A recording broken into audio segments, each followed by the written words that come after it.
오늘 우리에게 주시는 하나님의 말씀은 사도행전 20장 13절에서 21절까지의 말씀입니다. 신약성경 222면에 있습니다. 다 찾으셨으면 교독하겠습니다. 우리는 앞서 배를 타고 앗소에서 바울을 태우려고 그리로 가니 이는 바울이 걸어가고자 하여 그렇게 정하여 준 것이라. 바울이 앗소에서 우리를 만나니 우리가 배에 태우고 미둘레네로 가서 거기서 떠나 이튿날 기호 앞에 오고 그 이튿날 사모에 들르고 또 그 다음날 밀레도에 이르니라.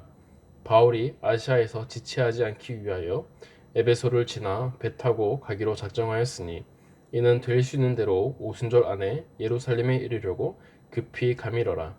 바울이 밀레도에서 사람을 에베소에 보내어 교회 장로들을 청하니 오매 그들에게 말하되 아시아에 들어온 첫날부터 지금까지 내가 항상 여러분 가운데에서 어떻게 행하였는지를 여러분도 아는 바니 곧 모든 겸손과 눈물이며 유대인의 간계로 말미암아 당한 시험을 참고 주를 섬긴 것과 유익한 것은 무엇이든지 공중 앞에서나 각 집에서나 거리낌 없이 여러분에게 전하여 가르치고 유대인과 헬라인들에게 하나님께 대한 회개와 우리 주 예수 그리스도께 대한 믿음을 증언한 것이라. 아멘.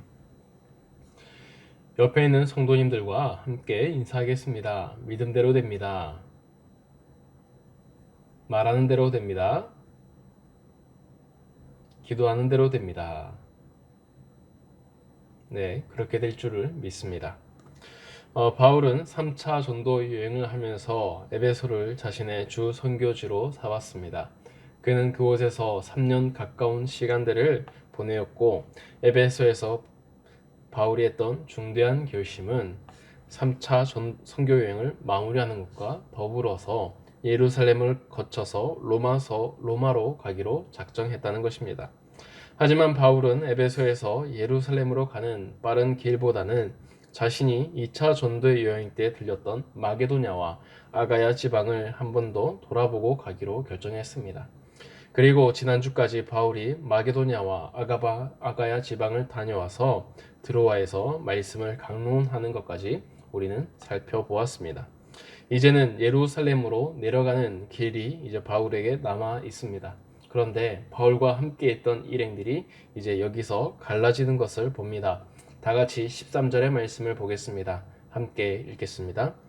우리는 앞서 배를 타고 앗소에서 바울을 태우려고 그리로 가니 이는 바울이 걸어가고자 하여 그렇게 정하여 준 것이라. 아멘.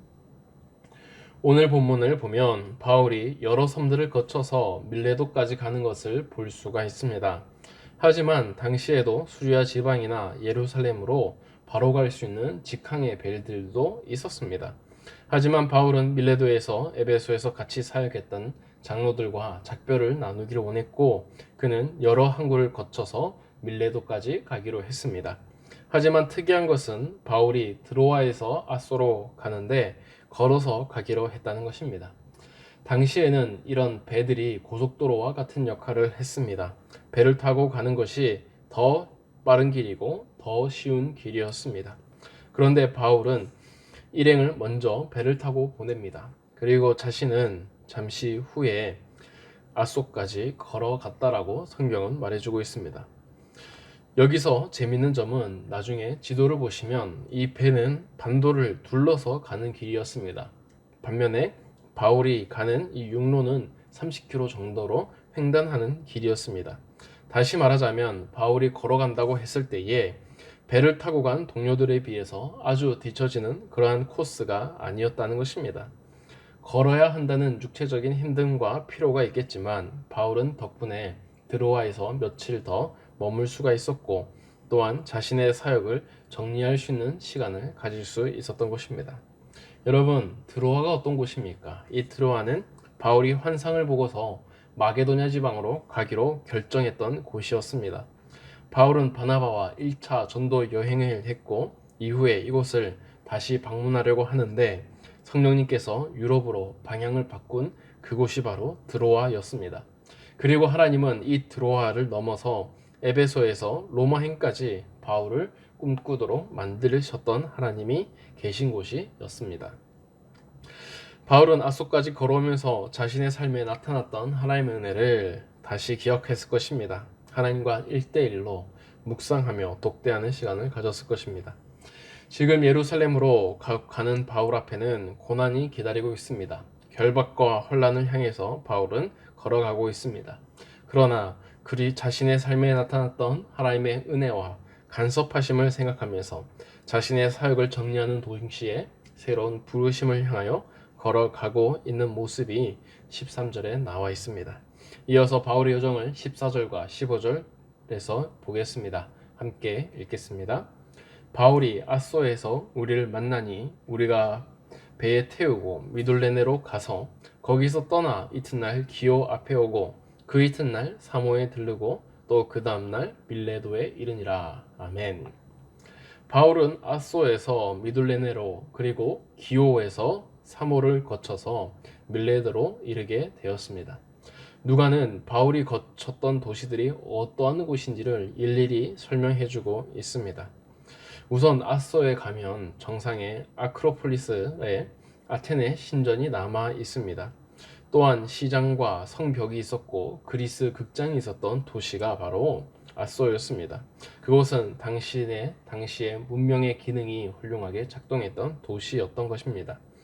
그러나 하나님 나라의 꿈을 가졌던 사도 바울은 그저 걸쳐서 지나가는 장소밖에 되지 못했습니다. 세상의 것들로는 바울의 마음을 가득 채울 수가 없었기 때문입니다. 그리고 이어서 간 곳은 미둘레네입니다. 미둘레네는 그리스 문명뿐만 아니라 아시아의 문명도 있었던 그런 교차점과 같은 곳이었습니다. 미둘레네는 소아시아 지역을 바라볼 수 있는 항구가 있었고 이것은 로마의 귀족들의 휴양지로도 유명했습니다. 로마의 시민이었던 이 미둘레네도 바울에게는 매력적인 휴양지로 보였을 것입니다. 하지만 이 역시도 바울의 발걸음을 멈추거나 묶어둘 수는 없었습니다. 왜냐하면 바울의 인생의 목적은 하나님의 복음을 전하는 것이기 때문입니다. 사람들은 한 번뿐인 인생을 즐기며 사는 것이 좋다고 그리고 잠시 쉬어가야 된다고 꿈같은 삶을 꿈꾸고 있지만 바울에게는 그 모두한 것들이 인생의 낭비로 느껴졌을 것입니다. 이것에서 하루에 숙박을 하고 바울은 이어서 기오로 갔습니다. 기오는 포도주와 무화과 농사로 인해서 부유한 도시였습니다. 그리스의 가장 오래된 소설인 일리아스와 오디세이아의 저자 호메르스의 고향으로 알려져 있는 이곳은 조각과 미술이 발달한 도시였습니다. 하지만 이렇게 발달한 예술도 바울의 걸음을 멈추게 할 순 없었습니다. 바울이 머무르진 않았습니다. 그는 하루를 정박하고 다음날 다음 목적지로 떠나게 되었습니다. 그리고 도착한 곳은 사모였습니다. 이 사모는 수학자인 피타고라스와 철학자 에피쿠로스의 출생지입니다. 이 두 사람 모두 학파를 이룰 정도로 자신을 따르던 무리들이 이룬 아주 강력한 영향력을 가진 사람들이었고 그 당시에도 영향을 끼치고 있었습니다. 바울은 아덴에서 에피쿠로스 철학자들과 변론했던 기억들이 있습니다. 그런 철학을 대표하는 이 도시에서 바울은 머물지도 않았습니다. 왜 그럴까요? 우리의 유일한 진리는 하나님께 있다는 사실을 너무나도 잘 알고 있었기 때문입니다. 세상에 내로라 하는 철학과 지식을 갖추게 된다 할지라도 그것이 결국 사람의 존재를 새롭게 바꾸어 주진 못하기 때문입니다. 바울도 그런 헬라 지식들을 가지고 있었지만 그는 그리스도를 만날 때에 모든 것을 배설물로 여겼습니다. 바울은 하나님의 어리석음이 사람의 지혜로보다 훨씬 낫다라고 기록했습니다. 그가 보았을 때에 사모는 그렇게 매력적인 도시로 보이지 않았을 것입니다. 그리고 마지막으로 도착한 곳이 이 밀레도입니다. 이 밀레도는 철학이 최초로 시작된 곳입니다. 세계 최초의 철학자로 알려진 탈레스 그리고 아낙시만더, 아낙시메네스 같은 사람들의 고향이기도 했습니다. 이런 밀레도에 바울이 왔지만 바울이 찾았던 것은 그런 유명한 철학자와 사상이 아니었습니다. 바울에게 더 중요한 목적이 있었습니다. 바로 에베소의 장로들을 만나는 것이고 그들에게 에베소 교회를 부탁하는 것이었습니다. 우리 함께 이어서 16절과 17절의 말씀을 보겠습니다. 함께 읽겠습니다. 바울이 아시아에서 지체하지 않기 위하여 에베소를 지나 배 타고 가기로 작정하였으니 이는 될 수 있는 대로 오순절 안에 예루살렘으로 이르려고 급히 가미러라. 바울이 밀레도에서 사람을 에베소에 보내어 교회 장로들을 청하니. 아멘. 지금까지 지중해 중요한 항구를 거쳐간 바울이었지만 밀레도에서는 멈추었었습니다. 우리가 읽은 본문을 본다면 바울은 예루살렘에 오순절까지 가려고 했습니다. 그러면 더욱 빨리 갔어야 했습니다. 하지만 그렇게 빠른 걸음을 하던 바울이 밀레도에서 멈추어 섰던 것입니다. 그 이유는 앞서 언급했던 것처럼 가장 자신이 오래 사역했던 에베소 교회를 방문하고 싶었던 것입니다. 하지만 자신의 일정과 그리고 자신이 에베소에 가면 새로운 분란이 생길 수 있으므로 바울은 밀레도에서 에베소 장로들을 불렀습니다. 그러면서 바울은 자신의 마지막 당부를 에베소에게 장로들에게 전하고 있습니다. 그 내용을 18절에서 21절까지의 네 구절로 한번 보겠습니다. 함께 읽겠습니다. 오매 그들에게 말하되 아시아에서 들어온 첫날부터 지금까지 내가 항상 여러분 가운데에서 어떻게 행하였는지를 여러분도 아는 바니 곧 모든 겸손과 눈물이며 유대인의 관계로 말미암아 당한 시험을 참고 주를 섬긴 것과 유익한 것은 무엇이든지 공중 앞에서나 각 집에서나 거리낌 없이 여러분에게 전하여 가르치고 유대인과 헬라인들에게 하나님께 대한 회개와 우리 주 예수 그리스도에 대한 믿음을 증언한 것이라. 아멘. 바울은 에베소 장로들에게 교회를 잘 돌아봐 줄 것을 부탁하고 있습니다. 그러면서 자신의 사역의 수고를 설명합니다. 그는 자신 에베소에서 눈물과 모든 겸손으로 섬겼다라고 말하고 있습니다. 눈물과 겸손에서 우리는 바울이 가지고 있는 낮은 마음을 봅니다. 그 낮은 마음이란 자신이 원하는 방법과 자신의 뜻대로 사역하지 않았다는 것입니다. 자신보다는 에베소 교인들을 먼저 생각하고 사역했다는 것입니다. 그리고 자신에게는 유대인들이 주었던 고난이 있습니다. 그러나 이 고난도 복음을 위해서 다 참으며 인내하면서 주님을 섬겼다라고 말하고 있습니다. 그는 주님이 주시는 시험이라고 생각하며 그 유대인의 고난도 이겨냈던 것입니다. 바울은 이러한 삶을 에베소에 있는 모든 사람들이 다 보았다라고 말하고 있습니다. 그럼에도 불구하고 바울이 복음을 전할 수 있는 기회가 있을 때마다 유대인과 헬라인은 그리고 어느 곳에 있든지 복음을 전했습니다. 자신이 회당에서든지 집에서든지 아니면 다른 공중 앞에서든지 거리낌 없이 자기가 할 수 있는 최선을 다해 복음을 전했다고 바울은 설명하고 있는 것입니다. 이런 바울의 말들을 정리해서 보면 바울은 개인적인 차원에서 자신이 드러나는 것을 원하지 않았습니다. 그래서 겸손과 눈물로 사역했던 것입니다. 하지만 예수 그리스도가 드러나는 그 자리에서 그는 기회가 올 때마다 최선을 다해서 증거했습니다. 복음이 필요한 것마다 바울이 증거했었고 그 내용은 하나님께 대한 회개와 예수 그리스도께 대한 믿음을 가지고서 증거했다라고 말합니다. 사랑하는 성도 여러분, 우리는 바울이 복음을 전할 때에 회개와 믿음만 전한 것을 눈여겨봐야 합니다. 바울은 복음을 전하는 데 있어서 사람의 방법과 자신의 지혜 등을 전혀 사용하지 않았습니다. 왜냐하면 그것들로는 사람을 변화시킬 수 없기 때문입니다. 회개라고 하는 것은 자신이 하나님 앞에서 잘못 살았음을 깨닫고 죄에서 돌이키는 것입니다. 이러한 돌이킴이 없다라면 그것은 회개가 아닙니다. 또한 자신의 잘못을 깨닫지 못한다면 돌이켜야 할 내용도 없을 것이고 또한 회개할 내용이 없다면 예수 그리스도의 십자가도 필요하지 않을 것입니다. 그래서 바울은 하나님께 대한 회개를 전했던 것입니다. 믿음도 마찬가지입니다. 회개를 한 뒤에 우리는 우리의 삶대로 우리의 의지대로 살아가는 것을 포기합니다. 우리의 인간적 모든 속성들을 내려놓고 우리는 주님을 따라 살기로 작정을 했습니다. 그러면 그때부터 주님을 향한 믿음을 가지고 살아가게 되는 것입니다. 바울은 에베소에서 사역을 하는 동안 교인들이 주님만을 믿으며 주님만을 의지하며 살도록 사역했음을 고백하고 있습니다. 사랑하는 성도 여러분, 말씀의 결론을 맺도록 하겠습니다. 오늘 우리는 바울의 행적을 살펴보고 있습니다. 그가 예루살렘에서 돌아가기로 결단하면서 가는 여정들을 보았습니다. 예루살렘과 로마를 향한 목적을 두고서 그는 흔들림 없이 자신의 걸음을 걸어갔습니다. 그리고 자신이 사역했던 에베소 장로들과 밀레도에서 만남을 통하여 그동안 바울의 사역들의 모습을 그려보고 있습니다.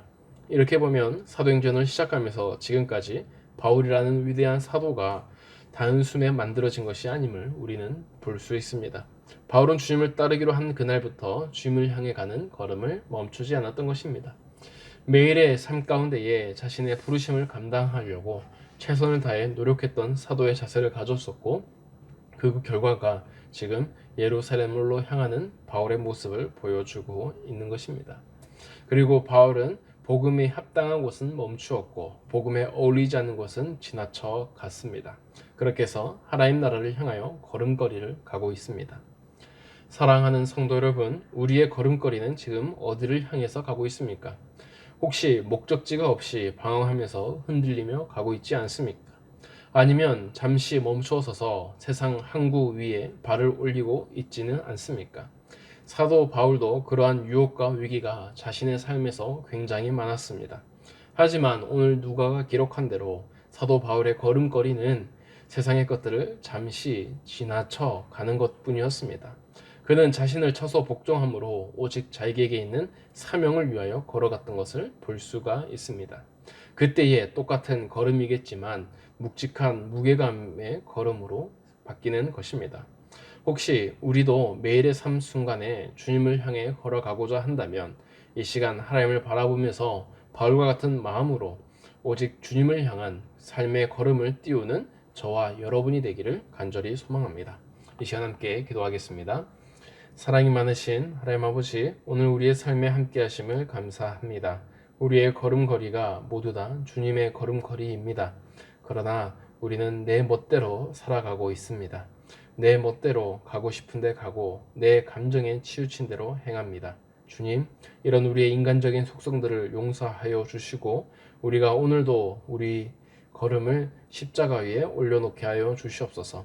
십자가를 지지 않고 자신을 부인하지 않는 사람은 주님의 걸음에 합당하지 않다고 하셨는데, 우리의 삶이 주님의 나라를 위하여 또한 주님께서 원하시는 목적을 위하여 십자가를 지고 걸어갈 수 있도록 도와주시옵소서. 감사드리며 예수의 이름으로 기도드립니다.